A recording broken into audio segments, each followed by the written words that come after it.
ఎలా ఉన్నారు? బాగున్నారా? ఈ విధంగా మిమ్మల్ని కలిసే అవకాశాన్ని దేవాతి దేవుడు దయచేసినందుకు ఎంతో వందనాలు. మన జీవితాల్లో కృంగుదల అనేది ప్రతి వ్యక్తి జీవితంలో వస్తుంది. అది యవన బిడ్డలు ఎగ్జామ్స్ విషయంలో, ఉద్యోగాల విషయాలలో, వారికి ఉన్న సంబంధాల విషయాలలో కానీ, కొంచెం పెద్దగయ్యాక వివాహ విషయాలలో కానీ, కుటుంబ పరంగా కానీ మన జీవితాల్లో ఒక లో పాయింట్ అనేది మన జీవితాల్లో వస్తుంది. మన జీవితాల్లో ఒక కృంగిపోయే పరిస్థితి. ఆ కృంగిపోయే పరిస్థితిలో మనము అనుకునేది ఏంటిదంటే, దేవుడు నన్ను వదిలేశారా, దేవుడు నాతో ఉన్నారా లేదా అనే పరిస్థితులు వస్తాయి. కానీ దేవుడు మన జీవితాల్లో ఒక్కటి ఎప్పుడు కూడా గుర్తుపెట్టుకోవాలి ఏంటిదనగా, దేవుని ఆత్మ ద్వారా మనం నింపబడ్డప్పుడు, మనం గుర్తుపెట్టుకోవాల్సింది, దేవుడి ఆత్మ ద్వారా మనం నింపబడ్డప్పుడు మనల్ని ఎవరు కూడా తాకలేరు. ఏ ఆయుధం కూడా మన జీవితాల్లో వర్ధిల్లదు అనేది మనం గ్రహించాలి. కానీ బ్రదర్, ఎంతమంది చనిపోవట్లేదు దేవుని బిడ్డలుగా ఉన్నవారు, ఎన్ని సంఘాలు పాడైపోవట్లేదు దేవుడిని స్తుతించి ఆరాధించేవారు అని మీరు ఒక ప్రశ్న నాకే మీరు వేయవచ్చు. మంచిదే, ఈ ప్రశ్న మన జీవితాలు ఆలోచించాలి. దేవుని బిడ్డల్ని కానీ, దేవుని యొక్క బిడ్డలు స్తుతించే స్థలాలు కానీ ఎవరైనా ముట్టుకోవాలంటే అది దేవుడి అనుమతి అని ఉండాలి. దేవుడు ఆ స్థలంలో లేకుండా, ఆ మనుషులలో లేకుండా అనే ఉండాలి. Only when God allows or only when God leaves, then only anybody can touch them అనేది మన జీవితాల్లో మనం గ్రహించాలి. ఆ విధమైన పరిస్థితులు ఉంటేనే అలాంటి కార్యాలు జరుగుతాయి. లేదు అనంటే దేవుని బిడ్డల్ని ముట్టుకోవడం, ఏ ఆయుధం వారి పట్ల వర్ధిల్లడము అనేది అసాధ్యమైనది అనేది గ్రహించాలి.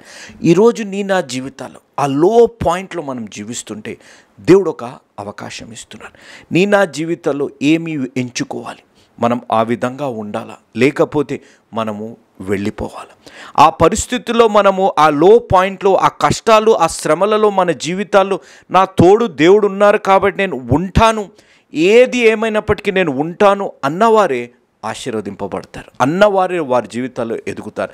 మనం ఆ కష్టాలు శ్రమలు రాగానే మనం వెళ్ళిపోతాం, నేను వదిలేస్తాను, నేను ఇది తట్టుకోలేను అన్నవారు చాలా శ్రమలు అనుభవిస్తారు అనేది మన జీవితాల్లో గ్రహించాలి. మీరు ఈ వీడియోని చూస్తూ ఉండండి. ఈ వీడియోని చూస్తుంటే ఇక్కడ ఉన్నవారు గెలిచేశారు, ఇంకా లాస్ట్ మినిట్ గెలిచేశారు, అయిపోయింది, అయ్యో అన్న పరిస్థితుల్లో ఉన్నప్పుడు మీరు ఆలోచించాలి. ఈ పరిస్థితుల్లో ఆ యవన బాలుడు చేసిన పని, అతని కోర్టు నుంచి బాల్ ఇసురితే మీరు గ్రహించండి, ఇంకొక సెకండే మిగిలింది. ఒక్క సెకండ్లో ఉన్నప్పుడే ఉన్న అతని కోర్టు నుంచి ఆపోజిట్ టీం కోర్టుకు వెయ్యగా ఆ ఒక్క సెకండ్లో గేమ్ అంతా చేంజ్ అయిపోయింది. ఈరోజు నా జీవితాల్లో గ్రహించాలి. అక్కడ అందరు సంతోషపడిపోతున్నారు, మీరు గమనించండి వీడియోలు, అందరు సంతోషపడిపోతారు, అయిపోయింది ఇంకా మేము గెలిచేసామని ఓహో సంతోషంతో ఎగిరేస్తున్నారు. ఎందుకంటే మాకు పాయింట్ వచ్చేసింది, మేము గెలిచేసామని.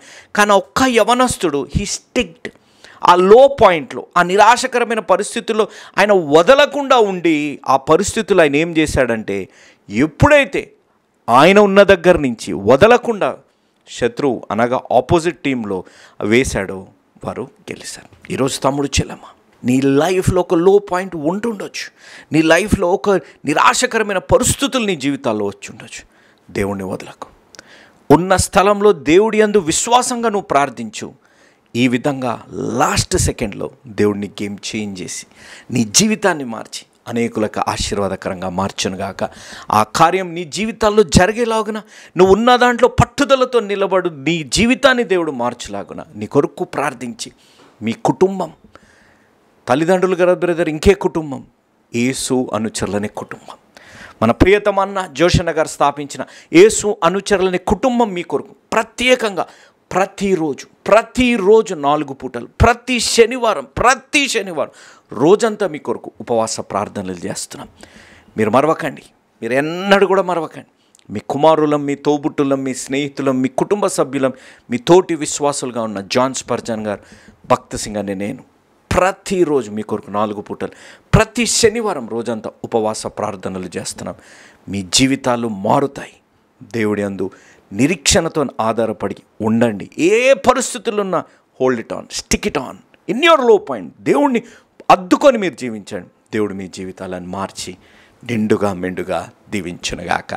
ఆమేన్.